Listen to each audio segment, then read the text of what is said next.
আসসালামু আলাইকুম। স্বাগত জানাচ্ছি আমার ইউটিউব চ্যানেল আপন বারান্দায়। আশা করছি আপনারা সবাই ভালো আছেন। আলহামদুলিল্লাহ আমরাও ভালো আছি। মানুষের মতো উদ্ভিদেরও রয়েছে অনুভূতি।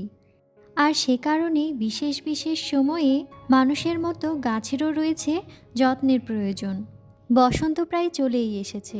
শীত যায় যায় করেও যেন যাচ্ছে না। শীতের শুরুতে যেমন যে কোনো গাছের একটু বাড়তি যত্নের প্রয়োজন হয়, ঠিক তেমনি শীতের শেষেও কিন্তু গাছের যত্নেরও প্রয়োজন হয়। তো চলুন জেনে নেই শীত শেষে কী কী করতে হবে।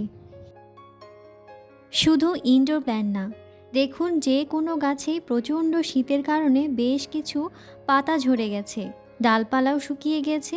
প্ল্যান্টগুলোর অবস্থা ঠিক এই রকম। এই ধরনের গাছগুলোকে মাটি তৈরি করে ডালগুলোকে আবারও বুনে দিলেই ঠিক হয়ে যাবে।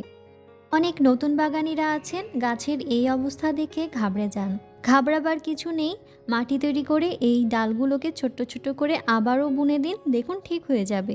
আর শীতের ঠিক এই সময়ে প্রচুর পাতা ঝরে যায়, এতেও ঘাবড়াবার কিছু নেই, নতুন পাতা চলে আসবে। এবং শীতের এই শেষ সময়ে খেয়াল করে দেখবেন গাছের পাতায় ধুলো জমে থাকে এবং খসখসে হয়ে যায়, ফলে গাছের আলো শোষণে বাধা সৃষ্টি হয়। তাই গাছের পাতাগুলো আলতো করে মুছে বা পানি স্প্রেও করতে পারেন, এতে করে গাছের পোকামাকড়ও দূর হবে। যেহেতু শীতের কারণে গাছগুলোতে পানির পরিমাণ কম করে দিয়েছিলাম এবং এখন যেহেতু তাপমাত্রা বাড়ছে, তাই হঠাৎ করে গাছে অনেক বেশি পানি না দিয়ে প্রতিদিন একটু একটু করে পানির পরিমাণ বাড়াতে হবে। হঠাৎ করে পানির পরিমাণ বাড়িয়ে দিলে গাছে নানান ধরনের সমস্যা দেখা দিতে পারে।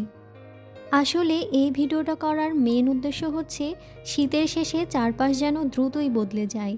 এ সময় গাছের জন্য বাড়তি যত্নেরও প্রয়োজন হয়। মাটিতে সরাসরি লাগানো গাছগুলোর তেমন যত্নের প্রয়োজন না হলেও ছাদ কিংবা বারান্দা বাগানের জন্য বাড়তি যত্নের প্রয়োজন হয়। শীতের সময় অনেক বেশি পাতা ঝরে। এই ঝরে পড়া পাতা টবের মাটিতে জমে জমে ড্রেনেজ সিস্টেমকেও বন্ধ করে দিতে পারি।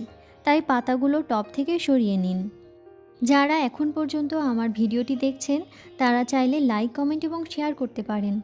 আর যদি ভিডিওটি ভালো লেগে যায় তাহলে অবশ্যই আমার চ্যানেলটি সাবস্ক্রাইবও করতে পারেন। এবছরের শীতে নিশ্চয়ই বারান্দায় অনেকগুলো ফুলের গাছ রেখেছিলেন। ফুলের গাছের মধ্যে যেমন গাঁদা, চন্দ্রমল্লিকা, ডায়ান্থাস ইত্যাদি তো আমার বেশ পছন্দ। সেই সাথে যে ফুলগুলো শীতকালের এবং ফুলগুলো মোটামুটি ফোটা শেষ অর্থাৎ শুকিয়ে গেছে, সেই ফুলগুলো থেকে বীজ সংগ্রহ করে ছাঁটাই করে দিতে হবে। কিছু কিছু গাছ আছে যেগুলো হয়তো গরমকালের, সেগুলোতে অনেক দিন নজর দেওয়া হয় না। সেই গাছগুলোর আগাছা পরিষ্কার করে দিতে হবে এবং সেই সাথে মাটিও খুঁচিয়ে দিতে হবে। এছাড়া শীতের কারণে অনেক গাছে কিন্তু পোকামাকড় আক্রমণ করতে পারে বা ছত্রাক আক্রমণ করতে পারে। আর যদি সেরকম হয়ে থাকে তাহলে অবশ্যই কীটনাশক স্প্রে করতে হবে। শীতকালে বৃষ্টি না হয় পাতাগুলোতে একদম ধুলো পড়ে গেছে, আমি ঠিক এভাবেই পাতাগুলোকে পরিষ্কার করে নিচ্ছি। এছাড়া প্রচণ্ড শীতে যে সকল ইনডোর প্ল্যান্টগুলো ঘরে এনে রেখেছিলেন সেগুলো আবার বেলকনিতে বা বাইরে রাখতে পারেন। হঠাৎ করে কড়া রোদে বের না করে ধীরে ধীরে, যেমন প্রথমে হালকা রোদ মানে জানালার পাশে রাখলেন 2-3 দিন, এরপর সেটা বেলকনিতে রাখলেন, এতে করে গাছের কোনো ক্ষতি হবে না। আজকের ভিডিওটি তাহলে এ পর্যন্তই। আগামী ভিডিও দেখার আমন্ত্রণ জানাচ্ছি। আল্লাহ হাফিজ। আসসালামু আলাইকুম।